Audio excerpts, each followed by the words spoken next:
हैं जो कि एक बहुत बड़ा मसला है।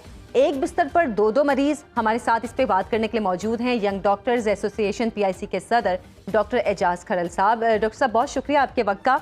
आपसे हम ये पूछना चाह रहे हैं कि अस्पताल में स्टंट लगाने में ताख़ीर तो है ही, दवाएं भी नहीं मिल रही हैं, बेड्स की भी कमी है, वजह क्या है इसकी? क्या अस्पताल इंतजामिया इन चीज़ों पर ध्यान नहीं देती? जी बहुत शुक्रिया। मैं समझता हूँ कि ये आपके न्यूज़ चैनल के तवज्जो से एक बहुत अहम टॉपिक है।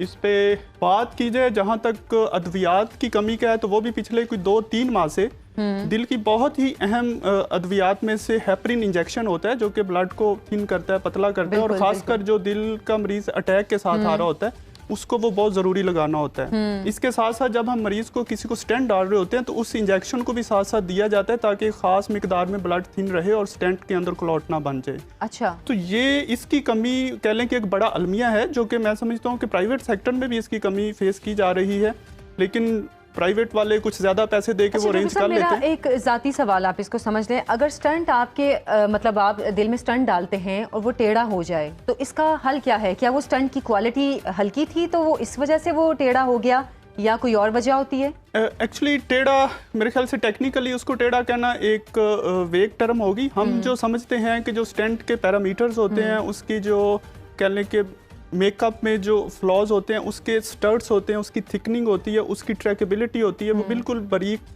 एक कह लें कि तार की तरह की नाली है जिसमें से गुजर रहा होता है। तो बाज़ दफ़ा वो अटक जाता है, बाज़ दफ़ा ऐसा भी सीन होता है कि वो उतर जाता है। हमने जहां उसको लगाना होता है वहां तक पहुंचता ही नहीं है, आगे अटका और वो उतर गया।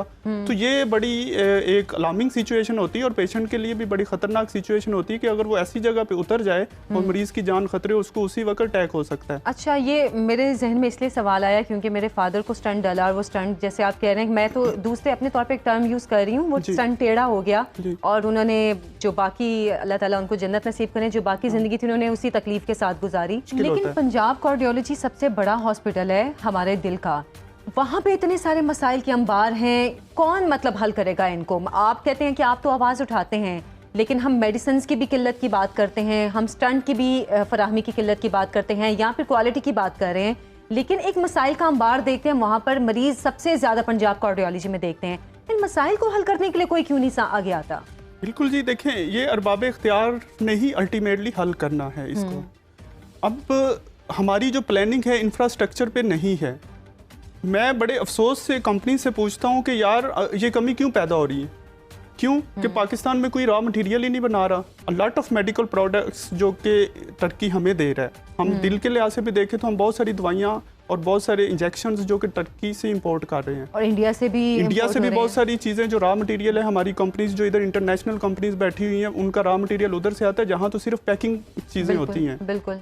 तो ये टेक्नोलॉजी को डेवलप नहीं होने दिया जा रहा, फैसिलिटेट नहीं किया जा रहा, जिसकी वजह से आज हम इस कह लें मुआशी तौर पे इस नैच पे पहुंच गए हैं कि हमें स्टेंट भी बाहर से आने, पैसा तो जाना ही जाना, स्टेंट भी बाहर से आते हैं, दवाइयां भी बाहर से आती हैं। अच्छा, एक और मसला भी है डॉक्टर साहब, जो अस्पताल में मरीजों को लंबी लंबी तारीखें दी जाती हैं किसी भी टेस्ट के लिए, 2 महीने की तारीख, 3 महीने की, ऐसा क्यों है? मतलब एक तो इसकी क्या वजह है? क्या मशीनें हमारे पास पूरी नहीं है? क्या डॉक्टर्स की किल्लत है? और इस सिलसिले में यंग डॉक्टर्स एसोसिएशन ने क्यों अब तक आवाज़ नहीं उठाई?